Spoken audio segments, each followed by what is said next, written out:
Okay, today we're going to look at the ontology of consent. What kind of thing is consent? How does it fit into the world? There are essentially two approaches here. First, subjectivism.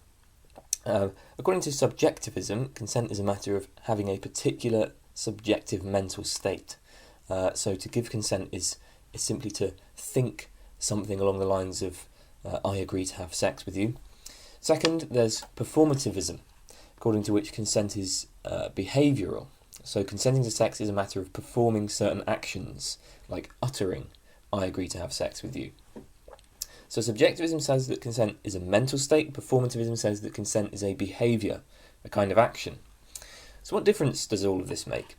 Well, a couple of cases can sort of motivate this debate.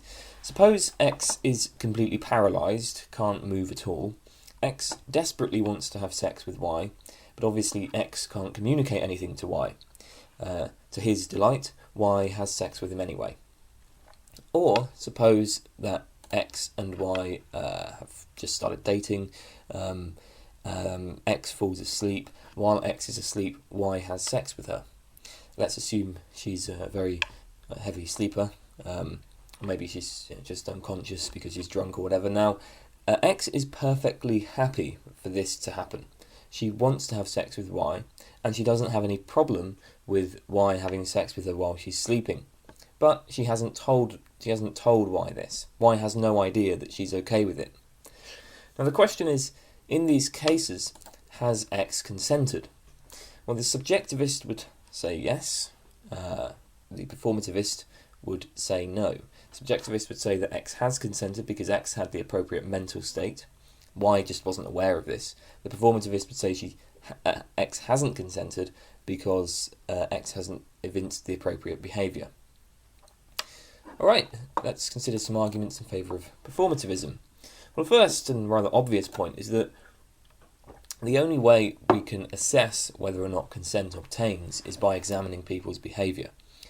All that can be relevant in the courtroom, for instance, is behaviour. We can't see inside people's minds. So performativism better captures the way that we actually appeal to consent. I think one problem here is that the same is true for deliberation, for instance. Deliberation often makes a difference. If you murder somebody, you'll get a harsher sentence if it's premeditated, if you've planned it out and deliberated about it beforehand. But deliberation is clearly a mental state. It's something you do in your mind. The only way we can assess whether or not deliberation occurred is by examining behaviour. We can't just see inside other people's minds, but we are able to make reasonable judgments about what might have been occurring in people's minds based on their behaviour. So the mere fact that the only way we can assess whether or not consent occurred is by examining people's behaviour doesn't show that we should assume that consent just is a matter of behaviour. The second point is that consent is morally transformative. Consent is what makes the difference between acceptable and unacceptable behaviour. If a person doesn't believe he has your consent, he acts wrongly if he has sex with you. So we evaluate his behaviour in terms of your consent. But on subjectivism, consent itself isn't morally transformative. Consent itself is impotent because, as I said, we can't read people's minds. Take the example of X being paralysed and Y having sex with her. In this example, X desperately wants Y to have sex with her.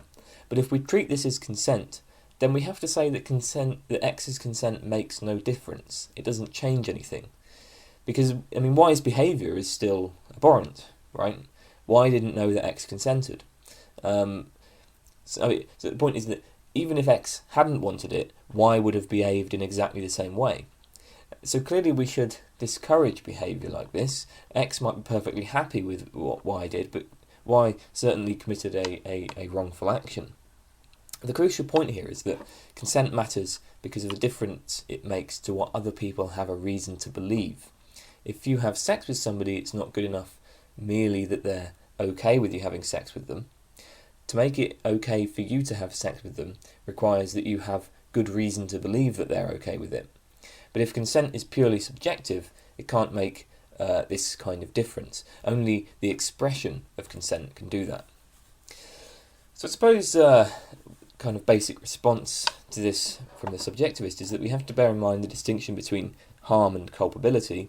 In the case where X is paralysed and wants to have sex with Y, Y has not been and wants to have sex with Y, X has not been harmed, but we may still say that Y has acted wrongly and is culpable.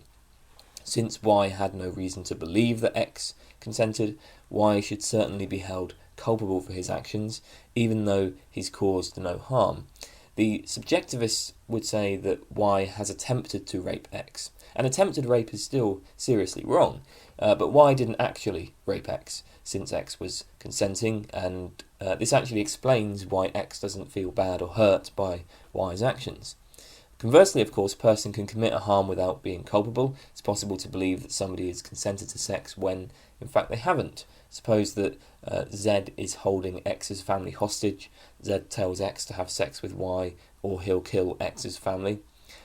Y isn't aware of any of this, so as far as Y knows, X really wants to have sex with him. Y has arguably committed rape, but he shouldn't be held culpable. So, third, kind of related to the last two, I suppose, is that withdrawing consent involves expressing yourself. If you consent to sex, but then you don't really communicate beyond that, the presumption of consent remains. If you've given consent and then you decide you want to stop, you need to signal that in some way, either by saying no or pushing the other person away or whatever. It doesn't matter what your mental state is. If you don't express that you've changed your mind, we treat the sex as consensual. I think that this argument is really just question begging. The subjectivist would, of course, simply deny that withdrawing consent requires expressing anything. You can withdraw consent and not make it known. Again, though, if somebody has sex with you and you withdraw consent but don't tell them, they wouldn't be held culpable for rape, even though they've technically had sex without your consent, just because it's reasonable to assume that somebody continues to consent if they've done nothing to withdraw it. Right, fourth, an argument from Heidi Malm. Malm says, the mental state associated with consent comes in degrees, whereas consent does not. So you can merely tolerate sex, or you can enthusiastically embrace it. You can have just one reason for having sex, or you can have many reasons. But with consent, you either consent or you don't. If you consent to sex that you eagerly want and you have a fantastic time, you haven't consented more than a person who consents to sex and isn't particularly into it. The consent is equal in each case. I agree with Malm. It would certainly be a very strange use of language to say, well, he's consented but only a little bit, or he only gave 70% consent. That girl who had sex with him was a 30% rapist. That's a very odd way of speaking. I mean, consent has been given or it hasn't been given. So Malm's point is, well, consent can't be a mental state, because any of the mental states we might associate with consent, they have kind of degrees, they have gradations, whereas consent is just black and white, it's either or. You've either given it or you haven't. I don't think this is a very persuasive argument. First, the behaviours associated with consent also come in degrees. A person can express a great deal of enthusiasm for sex, or she can express that she's not really into it. She can say something like, "Oh, fine, go ahead if you must." Right? Well, in both cases, she's giving consent. So it seems to me that if it's a problem that mental states come in degrees, that's going to be a problem for the performativist as well. I'm not sure how the performativist could say that behaviours are somehow black and white in a way that mental states aren't. Second, I'll note that there are plenty of mental states that have this kind of either-or feature, even though in some sense you can hold them more or less strongly. So you either consent or you don't consent. There aren't different degrees of consent. But consider knowledge. For some proposition X, you either know it or you don't. There aren't different degrees of knowledge in that sense. Now, the broader mental states involved in knowledge do come in degrees. For instance, you might be certain about X, or you might just tentatively accept X. Nevertheless, if you know it, you know it. If you've got a justified true belief about X, then you know X, and that's that. So, I don't think that's a very persuasive argument. Fifth argument from Alan Wertheimer considers deception cases. As we saw in the first couple of videos, deception is one of the ways in which consent can be undermined. We might say, for instance, that if X has HIV and fails to inform Y of the diagnosis, then Y can't give consent to X. Or suppose a man impersonates a woman's husband and then has sex with her. She's consented to sex with her husband. She didn't consent to sex with this other man. These kinds of cases are plausibly examples of rape by deception. So that's familiar. Now, Wertheimer points out that if you consider a case of rape by deception, we can imagine the same case without deception. So in the case where the man impersonates the woman's husband, suppose that it's just her husband. So let's take case 1, a woman has sex with a man impersonating her husband. Case 2, a woman has sex with her husband. In one of these, she gives consent, in another she doesn't.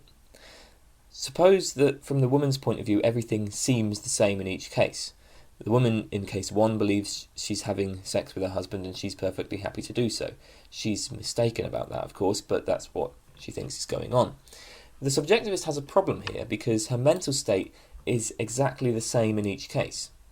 So how can consent be a mental state if one woman consents and the other doesn't? Mental state's the same. If we want to say that there's such a thing as rape by deception, and then it seems like we have to say that consent involves behaviour. The only way we can draw a distinction between these two cases is by appealing to behaviour. Of course, what we're looking at here is not the behaviour of the person whose consent is in question, but rather the behaviour of other people. So this argument suggests that consent is realised by actions extending into the past, maybe even into the future. It's realised by other people other than the person who gives consent. So this maybe isn't standard performativism. Indeed, if the performativist was to say that consent is just a matter of the woman's behaviour, then deception would be a problem there as well. So this is a kind of extended performativism where consent involves larger patterns of behaviour. How might we respond to this? Well, the argument assumes that the mental states of the women are the same in both cases. But are they the same? Consider a person who believes, I am a millionaire for a whole day. He is, in fact, a millionaire in the morning, but at 12 noon, unbeknownst to him, he loses all his money due to a robbery or whatever. Is his belief at 9 a.m. the same as his belief at 3 p.m.? That should be 3 p.m. there. Little bit of a typo, sorry about that.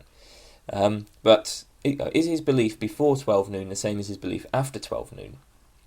Well, nothing changes internally. But in a broader sense, they can't be the same because they have different truth values. The belief at 9 a.m. is true, the belief at 3 p.m. is false. So it seems pretty plausible to deny that they're the same mental state. How can they be the same mental state if they have different properties? The point is that the identity of a mental state, what kind of mental state you have, can be dependent on contextual factors. So applying this to the case of our two women, well, in the two cases we considered, the women's sort of phenomenal states are the same. That what they're conscious of, their feelings, their phenomenal consciousness is the same. The woman who has sex with the impersonator phenomenally feels the same way as the woman who has sex with her husband. Nevertheless, arguably we shouldn't say that their mental states are the same. Their mental states are a matter of more than just their internal phenomenal states. So the subjectivist isn't committed to claiming that they both consent. Consent is dependent on beliefs. Consent presupposes certain beliefs. I mean, that's just obvious. If you haven't got any beliefs about what you're doing, then obviously you can't consent to it. You need to know what it is you're consenting to. But since the identity of beliefs is dependent on contextual factors, as we saw with the millionaire case, then the identity of consent is also dependent on contextual factors. Finally, we might argue that only performativism is compatible with implied consent. There seem to be cases where we recognise that a person's consent is present, even if they have no mental state, no present mental state associated with it. Consider two people in a relationship. Man goes up to the woman and gropes her breasts. He hasn't sexually assaulted her, even if it turns out that she didn't want him to do that and she objects. In fact, even if he continues after she objects, it might just be a kind of annoyance rather than a sexual assault. Similarly, it might be permissible for somebody to initiate sex while their partner is asleep. If they're in a long-term relationship and they've sort of already established that that's something that can happen, then that's not rape. That's just a kind of sexy way of waking somebody up. For a rather more extreme example, consider Alan Worthamer's Ulysses case. He says, X, a man, and Y, a woman, join the Ulysses Club, which hosts events where all parties sign a form indicating that no one will be legally liable for any sexual act, including forced sex. Both individuals are competent and give informed consent. One can ask another to refrain, but one has no recourse if he does not. X approaches Y, Y resists.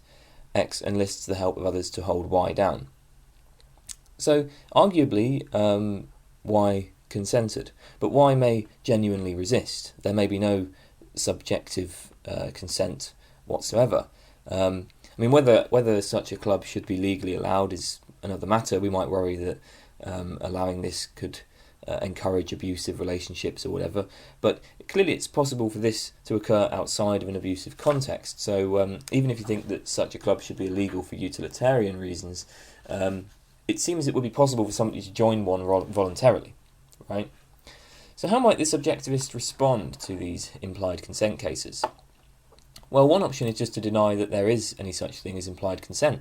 Indeed, the concept of implied consent has become pretty controversial in recent years.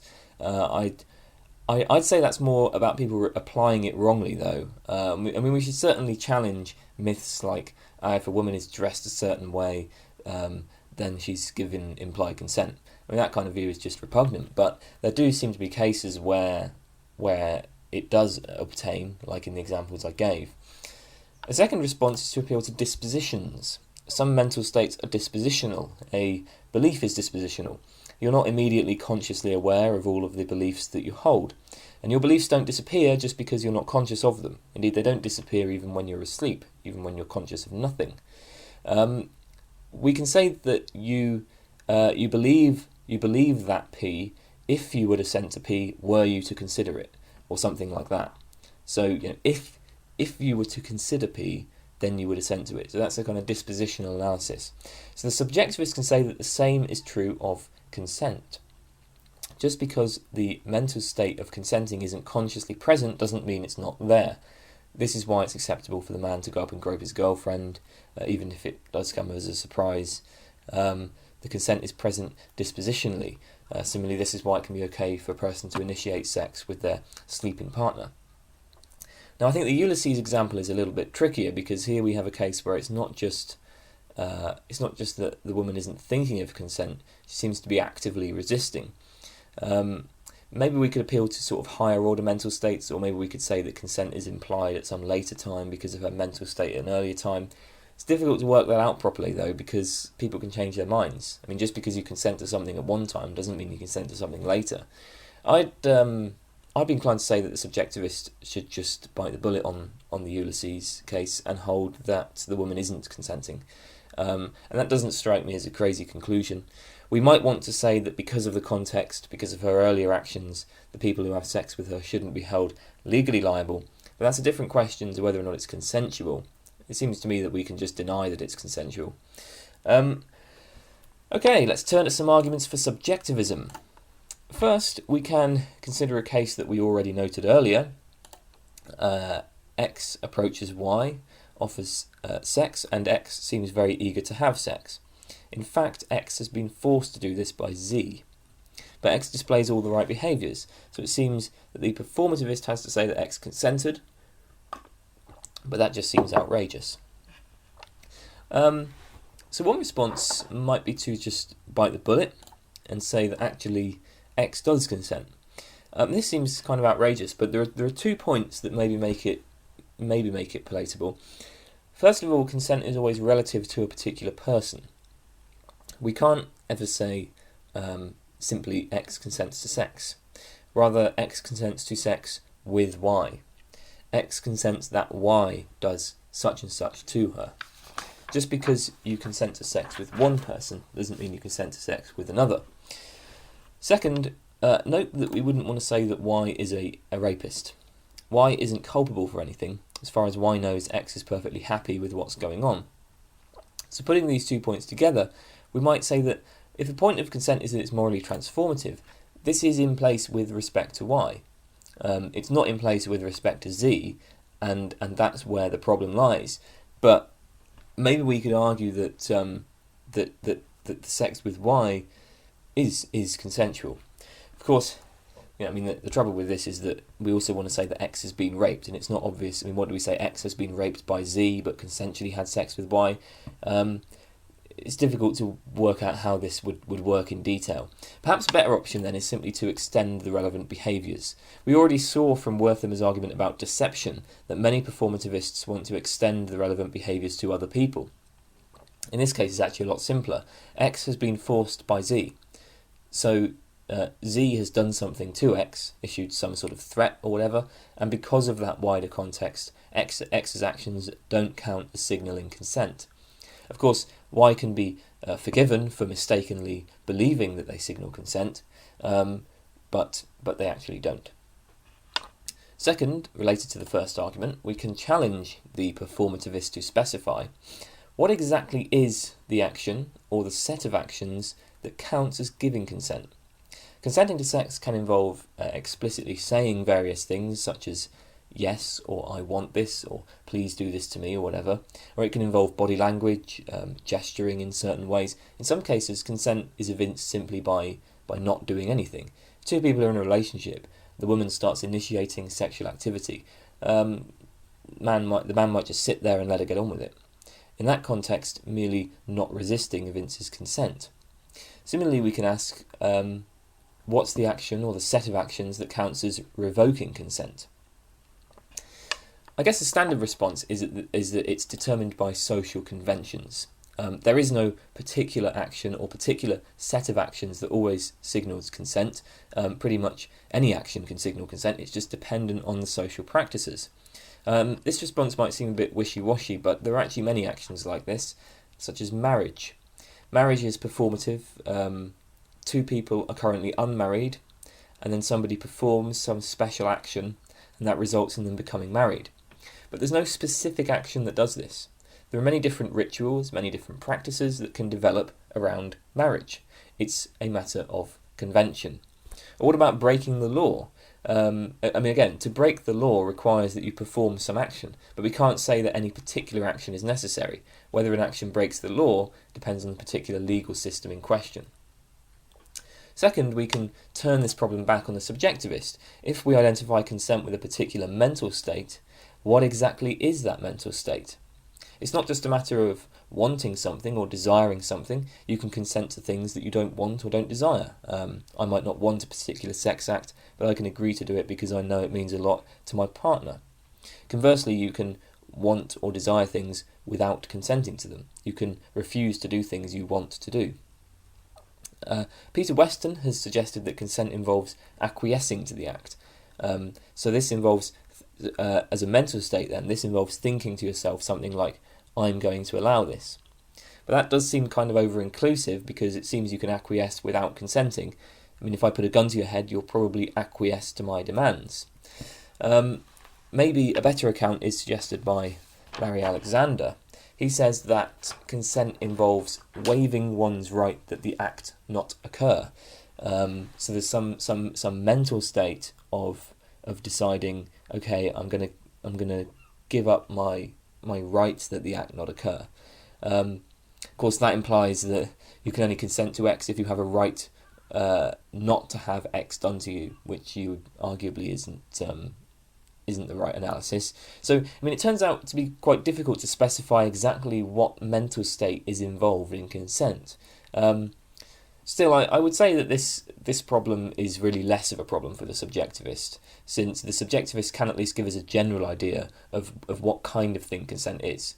The subjectivist certainly has difficulty specifying exactly the mental state, but at least with subjectivism you do know well, okay, it's this kind of thing. It's a kind of mental state, and it's kind of something like acquiescing. It's something like wanting something to be done.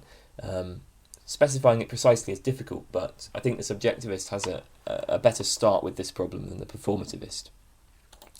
Third, subjectivism captures what's harmful about non-consensual sex.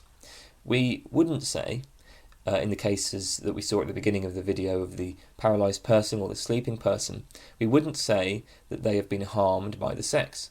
They want to have sex. Take a case in which X is paralysed and doesn't want to have sex with Y, but Y has sex with her anyway. There's a huge difference between this case and the original one. Subjectivism captures this difference. Similarly, Heidi Hurd suggests that subjectivism captures the fact that consent is tied to your will, your autonomy. Consent is fundamentally an expression of your will, connected to this sort of sense of ownership over your own body. The will, of course, is a mental phenomenon.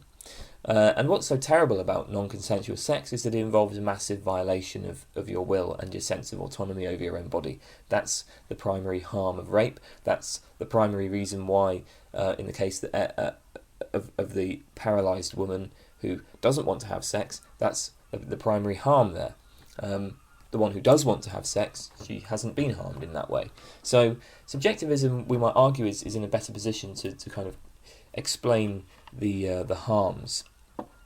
I mean, perhaps this drives home the point that the choice between performativism and subjectivism depends largely on what we take the role of consent to be. Performativists emphasise the way in which consent transforms the moral nature of the actions of other people. It's morally wrong for a person to have sex with you if you don't consent. Even if you do consent, it's morally wrong for a person to have sex with you if they're not aware of this. For their action to be morally acceptable, they need to know that you consent. So this draws us to emphasise the communicative aspects of consent. On the other hand, subjectivists emphasise the way that consent is tied to your own will. They emphasise the way that consent transforms your experience. Provided you consent to have sex with X, you haven't been harmed if X has sex with you. Maybe this suggests that different approaches to consent are appropriate in different contexts. So we might say that in the law, in the courtroom, we should hold that consent is performativist, whereas if we're psychologists, say, we should assume that consent is subjective. I don't know, but anyway, that's it. I think a lot of this debate depends largely on what we think the sort of role, the function of consent is in our lives. A fourth argument is given by Larry Alexander. Alexander points out, and I quote, For speech acts there are implicit necessary mental state criteria, the absence of which will defeat the performative's effectiveness. Alexander's point here is that in order for a certain speech act or a certain kind of body language to count as a performative, there has to be the right kind of mental state behind the act. So in marriage, the crucial line is I do. Do you take so-and-so as your lawfully wedded wife or whatever? You utter I do and you're married. But suppose you're a foreigner who has no understanding of the meaning of words. In that case, you haven't gotten married because you're not intending to get married, right? When you say I do, because you don't understand the meaning of the words I do, the intention isn't behind the words. Or consider some kind of auctioneering event. The auctioneer says, raise your hand if you want to bid £1,000. But there's a deaf man there who obviously doesn't hear the instruction, and he raises his hand just a stretch. Well, the deaf man hasn't actually made a bid. We might think he's made a bid, but we'd be mistaken. So Alexander suggests that, in general, performatives rest on having the right kind of mental states. So even if consent is a performative, the mental states are still the central component. The mental state is what makes an act the kind of act it is. Now, Alexander is certainly right that some performatives rest on having the appropriate mental states. But do all of them? Promising. If I promise to clean your car, arguably I've obligated myself to clean your car, even if I secretly intend not to clean your car. If you make a promise, that promise holds no matter what your mental state is. Even if you're thinking to yourself that you're not going to fulfil the promise, you've still placed yourself under an obligation to do it. So, arguably not all performatives do rest on sort of having mental states that line up with them, as it were. Perhaps, so as a final argument for subjectivism, is that performativism entails dubious moral claims. First of all, note that for the performativist, which acts signal consent is a matter of convention. We discussed this earlier in response to the second argument for subjectivism. Whether or not a particular person signals consent is always dependent on the context, the kind of relationship that two people have, the broader social conventions, and so on. So here's the problem. In the past, being married conventionally signalled consent to any further sexual advances. These days, of course, we say that it's possible for a man to rape his wife, and it seems that in the past, even when marital rape wasn't recognised legally, we want to say that a woman could be forced into sex by her husband. In the past, before the law recognised marital rape, there were men who had sex with their wives even though their wives didn't consent. But how can the performativist say this? If we hold that whether or not an act signals consent is a matter of convention, which seems unavoidable for the performativist, then given that marriage conventionally signalled consent to all further sexual advances, it looks like back then marital rape really was impossible, incoherent. Now, of course, you could look at various things the woman is doing. The woman might be trying to push her husband off her while screaming, no, stop. But this is the problem, right? Pushing somebody off while screaming no doesn't necessarily revoke consent. Think about couples who like acting out rape fantasies. The woman pretends to be resisting, but she's actually perfectly okay with it. Screaming no only revokes consent depending on the context and the conventions. And in the context of a society that doesn't recognise marital rape, screaming no wouldn't revoke consent. So it looks like the performativist faces a dilemma. Either you tie consent to specific behaviours, but as we've seen that's far too restrictive, or you grant that consent can be signalled or withdrawn by essentially any behaviour, with the relevant behaviours being determined by context and convention. But then it looks like you're committed to accepting that actually marital rape didn't exist until recently. Of course, the subjectivist avoids this problem because they say that what mattered was the woman's mental state. If it may have been a convention that marriage signalled consent, but since the subjectivist identifies consent with a kind of mental state, he can say it's possible to signal consent via your actions, but not actually give consent. Okay, well that's that. Thanks for watching. Goodbye.